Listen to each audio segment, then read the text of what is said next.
Someone builds their first app. They need to store users' passwords, so they get clever. They scramble every password into a jumble of letters and numbers that looks impossible to read. Safe, right? A few weeks later, the database leaks, and every single password is readable in seconds. Nothing was actually protected.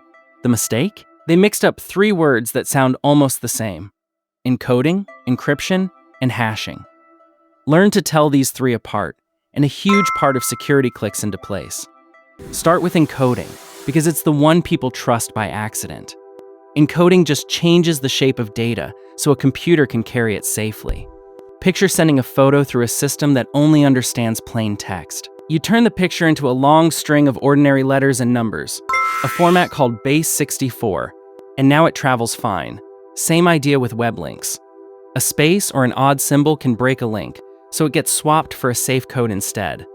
But there's a catch. No password, no secret. Anyone who sees it can flip it straight back to the original.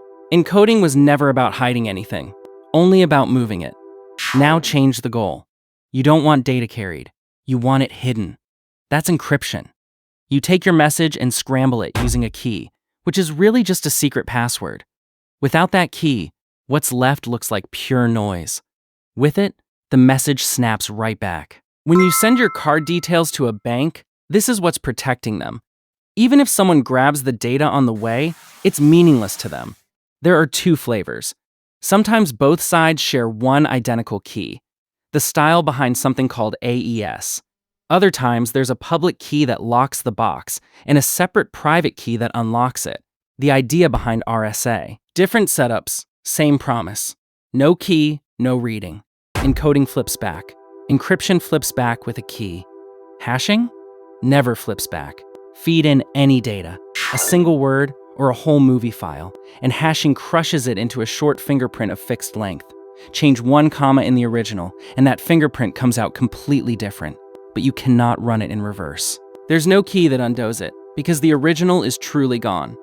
Think of blending fruit into a smoothie. Blending is easy. Turning the smoothie back into the exact fruit? Impossible. So if you can never get the data back, what is this even good for? 2 things, and they're both big. First, proving data wasn't tampered with.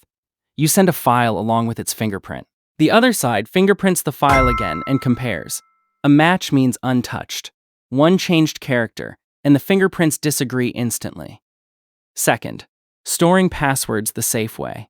A good system never keeps your actual password. It keeps the fingerprint. When you log in, it fingerprints what you typed and checks whether the 2 match. So the database can leak, and your real password still isn't sitting there. To go further, each password gets a pinch of random text added before hashing, called a salt. So 2 people with the same password still end up with different fingerprints. And real systems use a deliberately slow version of hashing, so an attacker can't test billions of guesses every second. So back to that leaked app. Those passwords were only encoded, reshaped, not protected, so anyone could read them the moment the data got out. Encoding is not security. Keep the 3 straight and you're already ahead. Encode to move data around. Encrypt to protect data you need to read back later.